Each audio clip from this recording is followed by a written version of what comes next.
पाऊँ भव जल तीर हारो ज्ञान धरूँ ज्ञान धरूँ निर्मल गंगा नीर हारो ज्ञान धरूँ ध्यान धरूँ तीर्थम कर्मामि तारो ज्ञान धरूँ ज्ञान धरूँ। परमाराध्य पूज्य गुरुदेव आदर्श श्री माँ स्वामी जी वंदन आदरणीय श्री यशवंत कुमार जी, श्रद्धालु भाइयों और बहनों, रामचरित्र का वर्णन चालू है। 18वें भाग का उल्लेख हो रहा है। कल जब आप लोगों ने सुना था कि जनक जी के महारानी विजया ने पुत्र और पुत्री को जन्म दिया था। पुत्र को किसी देवी देवता ने गायब कर दिया और पुत्री रही। वो वर्णन तो सारा आपको बता ही दिया है।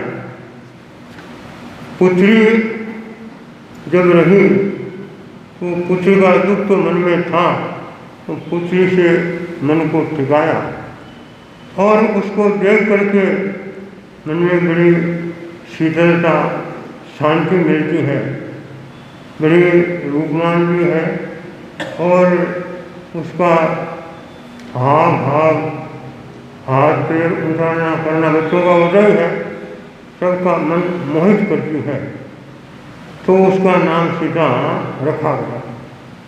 सीता महासती जिसके ऊपर रामायण बनी है, वह सीता जनक जी के घर पर अवतार लिया है, उसने कहलाई।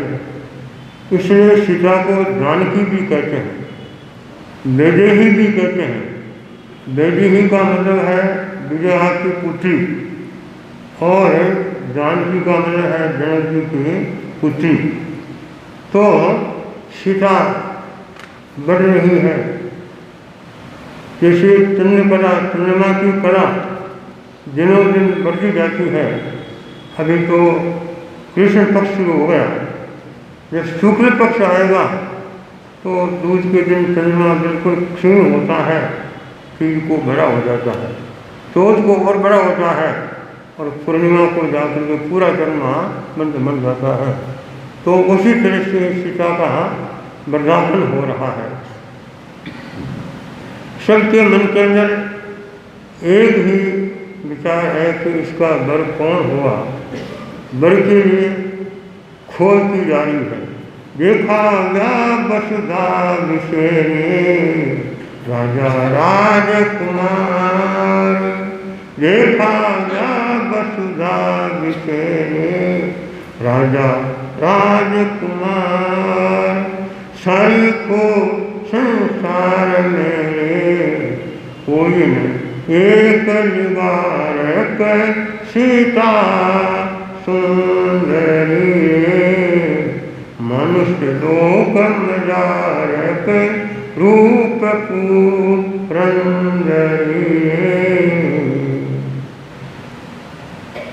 कुछ व्यक्तियों को जगह जगह भेजा गया कि अमुक जगह पर राजकुमार है और हमारी लड़की के लिए वह वर कैसा रहे, इसके लिए राजा जनक जी के आदमी घूमते रहे।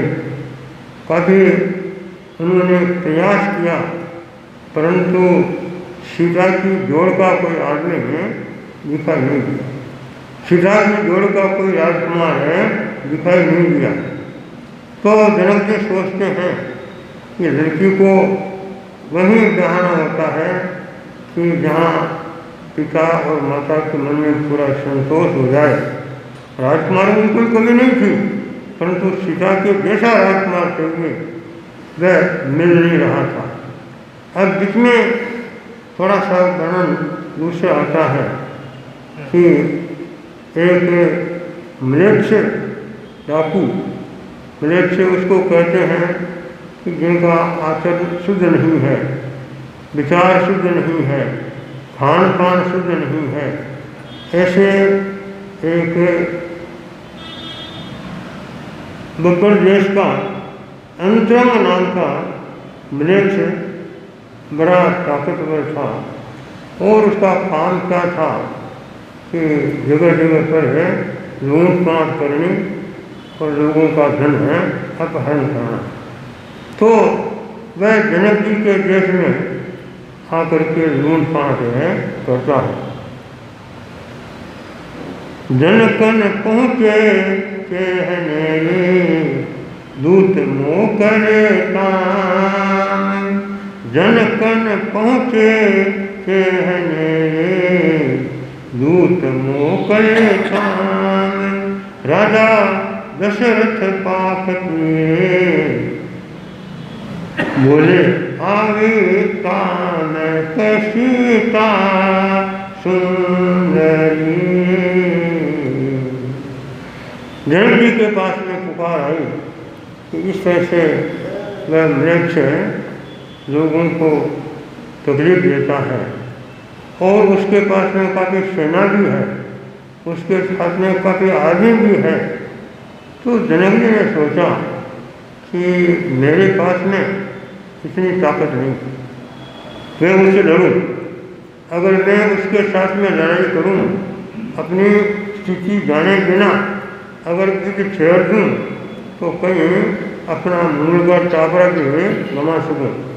तो काम विवेक से लेना पड़ेगा, चिंतन पूर्वक लेना पड़ेगा। तो ऐसे समय के अंदर किसी का सहयोग मिले तो अच्छा रहे। तो उसने देखा कि दशरथ जी के साथ में मैं रहा हूँ और दशरथ जी का तेज प्रताप और उसके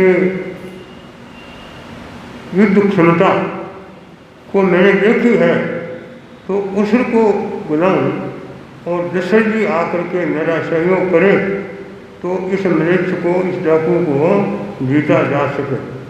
तो उसने एक आदमी को, दूत को तैयार करके और भेजा कि जाओ तुम दशरथ जी से कहना कि जनक जी के लिए संकट का समय है और वे आपको याद कर रहे हैं। कैसे याद कर रहे हैं? जैसे आदमी कभी कभी छींक में उलझ जाता है, छींक पूरी नहीं आती है, तो उस समय के अंदर छींक को लाने के लिए क्या करते हैं कि सूरज के सामने देखते हैं। सूरज के सामने देखने से छींक आ जाती है। तो वह कह रहा है सूरज सामने देखिए अवे छींक दीवार, सूरज सामने देखिए अवे छींक दीवार, भिड़ानों से भूपति अगे देव विचार के सीता सुंदरी, मनुष्य लोक मजार के रूप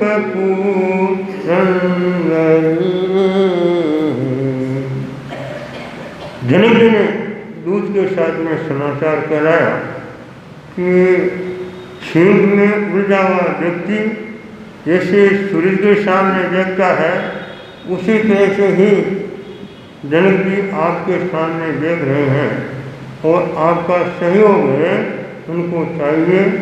हमें आपकी इच्छा है कि आप जनक जी का सहयोग करो या मत करो, वे तो आपको याद कर रहे हैं। जैसे ही दशरथ जी को ये समाचार मिला तो दशरथ जी ने सोचा कि जनक में संकट आया है तो संकट मेरा ही, जनक का संकट है मेरा है, तो मैं जनक का जरूर सहयोग करता हूँ। तो फौरन सेना को तैयार किया कि सेना तैयार हो और हम कहाँ जाएंगे, मिथिला जाएंगे। और जब सेना तैयार होती है तो बाजे बाजे बजते ही हैं, बाजिंदे बजते हैं, तो बजने लगे और ऐश्वर्य करने के लिए दशरथ जी तैयार हुए। इतने के अंदर किनको पता लगा कि राम को पता लगा, राम लक्ष्मण को पता लगा कि पिताजी संग्राम में जा रहे हैं। उसने सोचा कि पिताजी संग्राम जा रहे हैं और हम बैठे रहेंगे, ये कैसे हो सकता है। तो राम दशरथ जी के पास में आकर के कहते हैं कि पिताश्री आप कहाँ बजा रहे हैं। कहे भाई हमारा साथी, हमारा सहयोगी जनक है, उसमें संकट आया है और उसका सहयोग करने के लिए मैं युद्ध में जा रहा हूँ। तब राम जी ने कहा कि हमारे बैठे हुए आप पधारोगे, लोगों में अच्छी लगेगी कि बेटे तो बैठे हैं और बुढ़े बाप हैं ये संग्राम में जा रहे हैं, ये तो कभी हो नहीं सकता। आप हो और हम जाएंगे, मैं भाई के साथ में, यानी भाई लक्ष्मण के साथ में मैं जाऊंगा और मैं ये युद्ध जीत करके आऊँगा। तो दशरथ जी ने कहा कि भाई तुम जाओ, हमको कोई अविश्वास नहीं है, परंतु अभी तुम्हारी उम्र बहुत छोटी है, तुम बच्चे हो और तुम्हारे को युद्ध में भेजेंगे तो लोग क्या कहेंगे कि छोटे छोटे बच्चों को युद्ध करने के लिए भेज दिया। तो नहीं, आप कोई चिंता मत करो ना, और हम जाए तो हमें आज्ञा दो। तो दशरथ जी ने कहा कि ठीक है, तुम्हारी अगर इतनी इच्छा है तो तुम जाओ। तो फौरन दशरथ जी ने, राम जी ने, राम लक्ष्मण ने सेना की तैयारी करके लक्ष्मण को आगे करके और रामचंद्र जी वहाँ से चल पड़ते हैं। तो मिथिला के अंदर समाचार मिला है कि अयोध्या से सहयोग के लिए सेना आई है। अरे सेना में कौन है कि बड़े आदमी तो कोई है नहीं, छोटे छोटे बच्चे आए हैं। तो उन्होंने कहा कि छोटे बच्चों को हमारे मिथिला में कम थे क्या, बच्चों को भेज दिया। आना तो दशरथ जी को था, दशरथ जी स्वयं तो आए नहीं और बच्चों को भेजा, ये तो बात अच्छी नहीं हुई। उनको क्या पता कि बच्चे पड़े हैं, ये तो गुजरी में गोरख है, परंतु एक बार तो विचार नहीं होता है कि छोटे बच्चे क्या करेंगे। फिर भी जनक जी ने उनका स्वागत किया, उनको उतारा दिया और कहा कि इस तरह से ये म्लेच्छ लोग हमको तकलीफ देते हैं और उनके लिए उनको वश में करना है।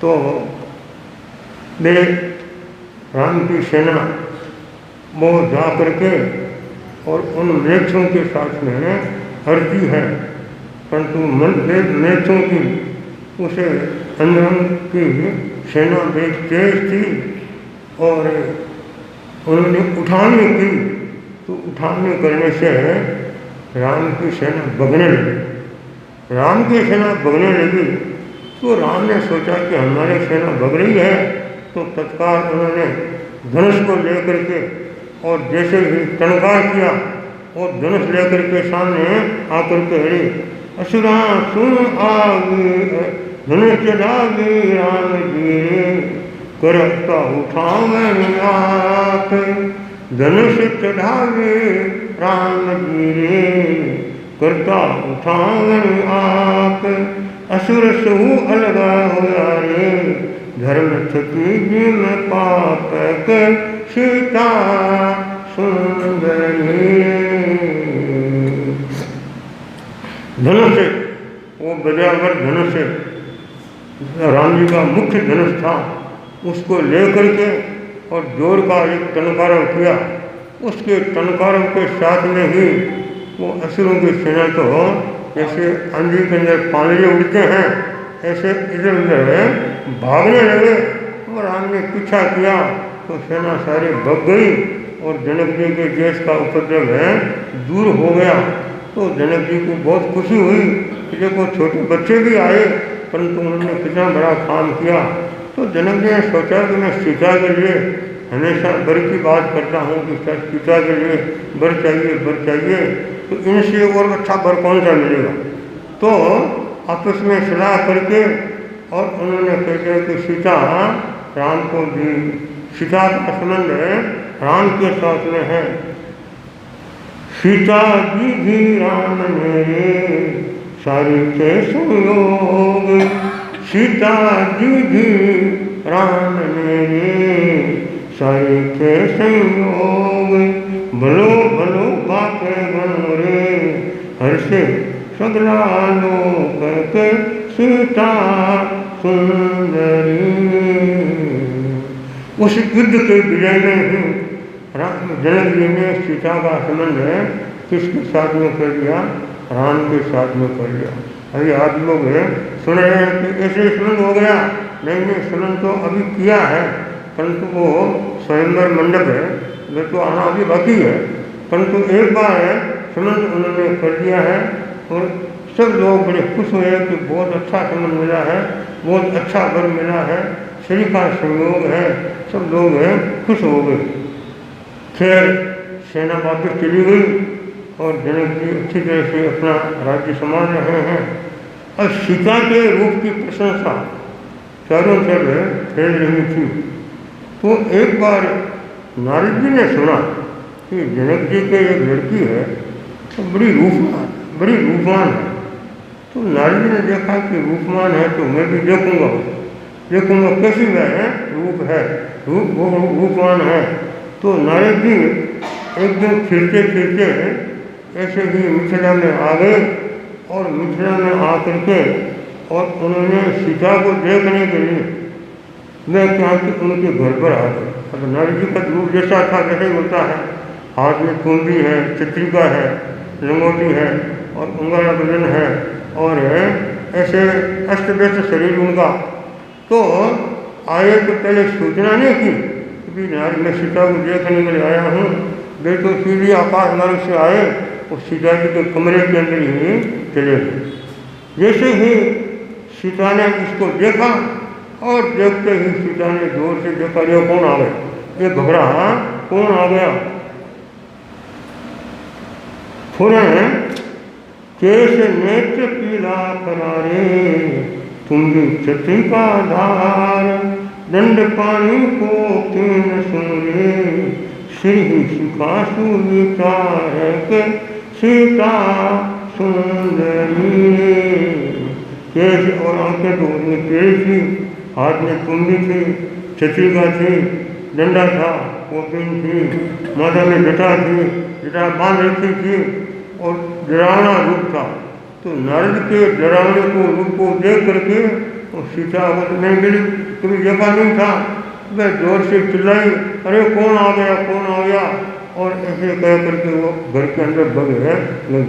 जैसे सीता चिल्लाई और वहाँ आसपास के जो आदमी फौरन से आए और अरे कौन आ गया, अंदर कौन आ गया। तो जाकर के देखे तो नारद जी को भी पहचान भी नहीं थे। सोचा कि वे घबरा कहाँ से आ गया, उनको पकड़ करके और ला करके जनक जी सामने हाजिर किया कि ये कौन आया। जैसे ही नारद जी को जनक जी ने देखा और सोचा रहे तो नारद जी है और इतनी बड़ी गलती हो गई, बहुत बड़ा अनर्थ हो गया। फौरन उसके पैरों में पड़े हैं और उन पैरों में पड़ करके क्षमा मांग रहे हैं कि महाराज के बच्चे नादान है, अनासमझ है, आप कोई विचार मत करना। और उसको सीता को ला करके नारद जी के पैरों में पड़ाया, पैरों में नमस्कार कराया और नारद जी ने उसको आशीर्वाद भी दिया और ठीक बात तो हो गई। पर नारद जी के मन में दस बहुत बैठ गई। सोचा कि मेरी मांग तो पार दी, कम से कम ये लोग आए तो किन्हीं मुक्के मार दिए, किन्हीं राजा भी मार दी। तो नारद मन के अंदर दस ले करके और नारद चिंते छोकरिए पाड़ी मारी मांग, नारद चिंते छोकरिए पाड़ी मारी मांग, थोड़ा बालू मेरे तो नारद मुझे नाम कर सीता सुंदरी। मनुष्य लोक मजार करूप पूरन रे शिर शिरोमणि न रख सीता सुंदरी। नारद जी मन में सोचने लगे कि ये सीता छोकरी मेरी इज्जत घुमा दी, मेरे को मरवा दिया, लोगों के पास में मुक्के है, मरवा दिए, तो अब इसको ऐसे कैसे माफ़ कर दूँ?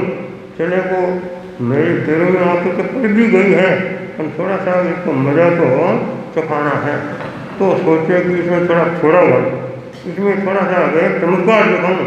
अगर नारद जी चिंतन कर रहे हैं तो सीता को कुछ चमत्कार दिखाऊँ, वो क्या चमत्कार दिखाते हैं और किस तरह से थोड़ा गाने की बात यानी तकलीफ देने की बात विचारते हैं, वो भी आगे जा कर के ठीक हो जाएगी। परंतु एक बार है तो थोड़ा सा अगर संकट में डाल देंगे तो वो बात वर्णन आएगा, वो वर्णन आगे चल सकेंगे।